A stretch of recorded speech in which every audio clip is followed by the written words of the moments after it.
So I've been really contemplating if I wanted to start a like a video blog, right? Um, there are some things that I feel very passionately about um, that I want to get off my chest, especially in light of recent events with the coronavirus and the murder of George Floyd, which, by the way, things like that have been happening for years. But like Will Smith said, it's just being caught on camera now. It's just being exposed. Um, and I think what I'm going to do is some of these I'm probably going to interview other people of color and just get their take on their experience being a person of color in this country. Um, I might even interview some people that are not of color and get their take on their experience being in this country. And I'm pretty sure that those experiences are going to differ quite a bit.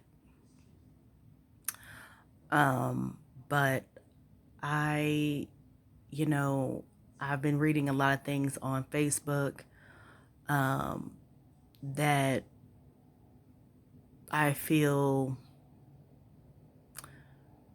I deeply disagree with. And these are people that I used to work with or people that I thought we were cool. And then I'm finding out, that they have a completely different point of view, which is fine, you know.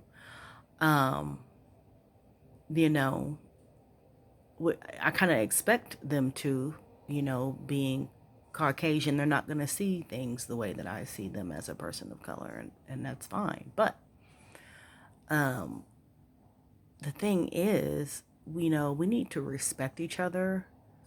We need to respect each other's differences and acknowledge each other's differences. I'm tired of people saying, when you say Black Lives Matter, they say, oh, all lives matter. Again, nobody's saying that all lives don't matter. We're just saying that some lives matter more than others.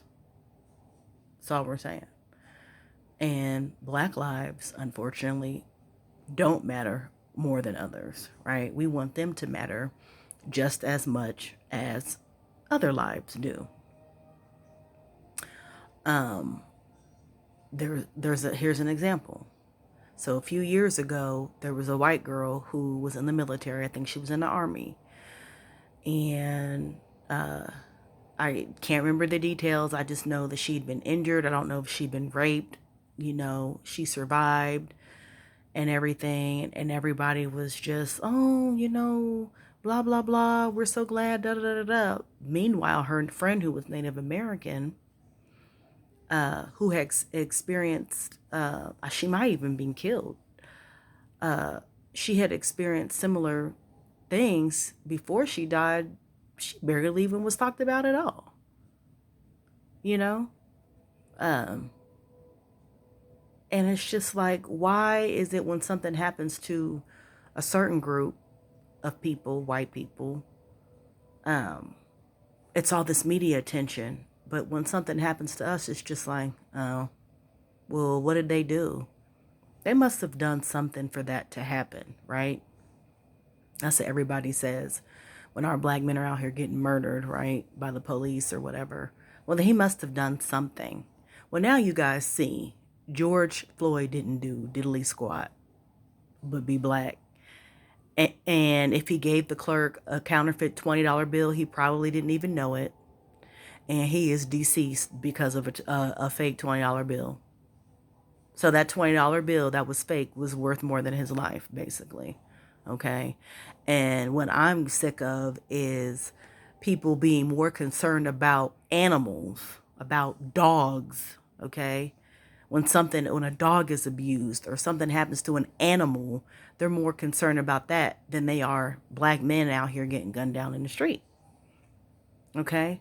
That takes me back to the days of slavery. Not that I personally experienced it, but my great great grandfather was a slave in Tennessee. And it makes me think, damn, they probably treated their dogs better than they did their slaves. They probably fed their dogs better, you know. than they did their slaves. So it's like people are like, oh, you bring up slavery, you know, no one alive has experienced slavery, and no white person alive has owned slaves, but the mentality is still there. The mentality is still there as far as our treatment. Okay, you're still treating us, even though we're not enslaved anymore. Okay, physically, you still treat us as though we are, because our lives don't have the same value. Okay, how do you give more value to an animal's life, to a dog's life, than you do a human being? And the only thing I can come up with is you don't see us as human beings. You still see us as lower than, as less than, right? Which is another thing that I hate with this whole minority thing. Okay, there's nothing, if you look up the word minority, right? Uh, Less than. Okay, and I even read, when I looked it up, you can be considered a minority even though your population your population is larger than another group's population. So I had to think about the psychology behind that. So you're saying that even though I might belong to an ethnic group that has more people than another group, I could still be labeled a minority. And then I went further with minority. Minority means less than, minor, inferior, right? So the psychology behind that is basically telling people of color that you're less than, you're inferior. And that goes back to the whole, your life, because you're less than and inferior, your life is not as important as someone else, right? All the minorities, your lives are not as important as the people who are in the majority, which just so happen to be white males, right? But if you look at the continent, not even the continent, look at the world, right? There's more people of color on this planet than there are people that are not of color. So how then are we the minority? So I think that whole like minority situation needs to be changed. I don't want to be labeled a minority. There's nothing less than or inferior about me. I graduated with my bachelor's degree, magna cum laude, okay, my associate's degree with honors. So there's nothing less than or inferior about me. So I feel like that needs to change. Okay. And so, I've just been feeling a lot of um just real like anger and hurt at the state of events. And I think when we saw George Floyd murdered on camera like that, it was just the straw that broke the camel's back. It was the tipping point. It was like, damn, enough is enough. Even white people were like, enough is enough. Um, because it's been going on for just too long. And then when you say, oh, well, Black Lives Matter, they're like, but there's black on black crime, and black on black crime is so high. Okay, well, have you looked on white crime? Do your research. White on white crime is high, okay, as well. Oftentimes, when people commit crime, they commit crime against their own race. So if you're going to talk about black on black crime being high, you need to talk on white crime, Mexican on Mexican, Asian on Asian. All that needs to be addressed. You're just looking at one group. But then you have to even delve deeper than that. Why do you think there's black on black crime? If you grow up in a society thinking that, okay, because you're labeled a minority and the psychology behind that, you're less than and you're inferior, then you're going to think my life really doesn't matter. So my life doesn't even matter to me. So I'm hopeless. I have nothing to live for. I'm never going to have nothing. I'm never going to be nothing, because that's what society has told me. All I know is basically I was taught that your people were slaves and that's it. We learned about a few little inventions they created, but you don't know anything about who you are and where you really come from. Oh, you just came from slaves. That's it. The end. So how does that make you feel growing up? And when that's all you've been taught, the shame that comes with that, you know, the hopelessness that comes with that, the lack of self-love that comes with that. So then they want to ask, well, why, black on black crime? You got to look at the big picture. You got to ask why. There's a lot of people talking, but there's nobody asking why. Okay? Like, I forgot the name of that author, but she wrote that book about post-traumatic slave syndrome. That's real. Like, that is real. I mean, I have polycystic ovary syndrome, right? 1 in 10 women get it. Okay? It's African American women, black women, African American, I said that, white women, I think, and I want to say Asian women, but 1 in 10 women gets it. So I'm like, I have a hormonal imbalance, which contributes to my anxiety and depression. And I was diagnosed with post-traumatic stress disorder. And everything that has been going on has been wreaking havoc on the anxiety. Like, I've had 2 panic attacks in a week, and I haven't had panic attacks in months. Okay. But then when you couple that with being a person of color, right? Even before coronavirus, you couple that with wondering, is your husband going to come home to you? Or is something going to happen and he's going to be murdered out here, right? And, or even yourself, worried about yourself, when you're driving. Are you going to get pulled over? Is everything going to be all right? That the anxiety that puts on you, the stress and the strain, and you're in constant fight or flight mode, right? I have like chronic neck and back pain because your muscles have memory. And every time I get anxious, okay, my back just tightens up, my neck. It was to a point where it was giving me headaches, making my blood pressure go up. I mean, it was really bad. I had a seizure a few years ago from the stress. It's a lot. And I'm not saying that other people that are not people of color don't have stress and anxiety. I'm just saying that I feel like it's more, because there's other things that you have to worry about as a person of color that people who are not of color don't have to worry about, and it's crazy, and I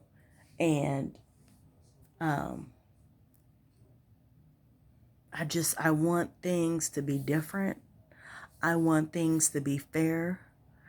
The Constitution, I want it to really apply to me as a human being, because when this country was founded, my ancestors were not considered people, okay? They were enslaved, and my Native American ancestors basically had their land stolen from them. I don't know if any treaties have really been fully honored, and that's sad. And I feel like now that he who must not be named is in office, I feel like a lot of things are being exposed. There was always hate and racism and division in the country. And because he's the divider in chief, a lot of those things are being exposed, right? Which is hurtful and painful and makes you angry. But at the same time, maybe this is a new beginning, right? For the change that this country so desperately needs. And there's a lot of people that are more focused on, well, if everything gets torn down, it's going to affect the economy and politics and blah blah blah. Okay, but here's the thing. As a person of color, right, I don't really see how things have benefited me. I don't have massive wealth. Because I don't have some of the same opportunities afforded to me that my white counterparts have. And anybody who gets a chance needs to watch that video by Kimberly Jones when she does that Monopoly analogy. It was awesome. It made me cry, but it is real. It is real, because she just broke it down, right? And then Trevor Noah talking about the social contract, which I learned about when I took my philosophy class.